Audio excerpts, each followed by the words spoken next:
শু জুতার ফিতা খুবই স্মার্টলি ভাবে বাঁধতে পারবে। তো ভিডিওটা শেষ পর্যন্ত দেখো। অধিকাংশ মানুষ আছে জুতা ফায়া দেয়, ঠিক আছে, কিন্তু জুতার এই ফিতাটা এমন ভাবে বাঁধে দেখলে মনে হয় যে কোনোদিনও শু জুতা ফায়া দেয় নাই। তো এই ভিডিওটা শেষ পর্যন্ত দেখা শিখে রাখো খুব স্মার্টলি ভাবে শু জুতার ফিতা বাঁধতে পারবে। মেশিন দিয়া কিভাবে চুল কাটলে চুল কাটাটা সুন্দর হইব এবং চুল কাটাটা ফিনিশিং হইব, এই লুকটা খুব সুন্দরভাবে এইটা দেখাইয়া দিতেছে। এইভাবে চুল কাটলে চুল কাটা ফিনিশিং হইব। টাই তো অনেকেই অনেক রকম ভাবে বাঁধে। তো এই টাই বান্ধাটা একটু দেখেন। আমার কাছে মনে হইতেছে এই টাই বান্ধাটা খুবই সুন্দর এবং খুবই বেটার। তো তোমাদের কাছে কেমন লাগছে? চুল শুধু কাটলেই হয় না, চুল কাটার একটা বাইল আছে। তো এই লুকটা দেখা দিতেছে কিভাবে চিরুনিটা ধরতে হয় আর কিভাবে মেশিনটা লাগাইতে হয়।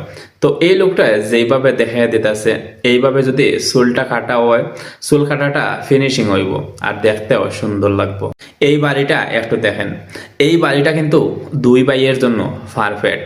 দুই ভাই মিললে যদি বাড়ি বানাইতে চাও তাহলে এই ডিজাইনেই বাড়িটা বানাও। বাড়িটাও খুব একটা সুন্দর, দেখতেও খুবই ভালো লাগে। দুই ভাইয়ের জন্য একবারে পারফেক্ট। যারা বলে একটা সেকেন্ডের মূল্য কি, তাদের কাছেই এই ভিডিওটা শেয়ার করো।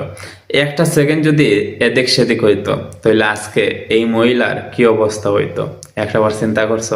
একটা বাড়ি বানাইলে এই বাড়িতে অবশ্যই আমরা সিঁড়ি ব্যবহার করি, কিন্তু সচরাচর দেখা গেছে আমরা যে সিঁড়িটা ব্যবহার করি এই সিঁড়ির নিচে যে খালি জায়গাটা, এই জায়গাটা এমনিতেই খালি পইরা থাকে। কিন্তু তারা দেখেন, তারা এই সিঁড়ির নিচের যেই খালি জায়গাটা, এই জায়গাটাও কিন্তু তারা কাজে লাগাইছে। তো আমরা চাইলেও এইরকম কাজে লাগাইতে পারি। এই ধরনের যে বস্তুগুলো আছে এগুলা এইরকম বান দিয়া খুব সহজেই এক জায়গা থেকে অন্য জায়গায় নিয়ে যাইতে পারবা। তো এই বানটা শিখে রাখো, হয়তো যে কোনো সময় কাজে লাগতে পারে। না হয় ভিডিওটা সেভ কইরাও রাইখা দিতে পারো। বুদ্ধি থাকলে কি না করা যায় দেখেন। আমরা সচরাচর ঘর বানাইলে সিঁড়ি ব্যবহার করি, আর সিঁড়ির নিচের যে খালি জায়গাটা এটা খালি পড়িয়া থাকে। আর দেখেন এখানে সিঁড়ির নিচের জায়গাটার মধ্যে তারা জুতা রাখার জন্য কত সুন্দর একটা সিস্টেম করছে। বস্তার মুখে গিট্টো দেওয়ার খুব সুন্দর একটা কৌশল। এই গিট্টো দেওয়া যতটা সহজ, এই গিট্টোটা খোলাও ততটা সহজ। তো এই গিট্টোটা শিকারা কি আজব একটা রোবট বানাইছে দেখেন। এই রোবটের উপরে বৈশাই আবার জমি চাষ করতেছে।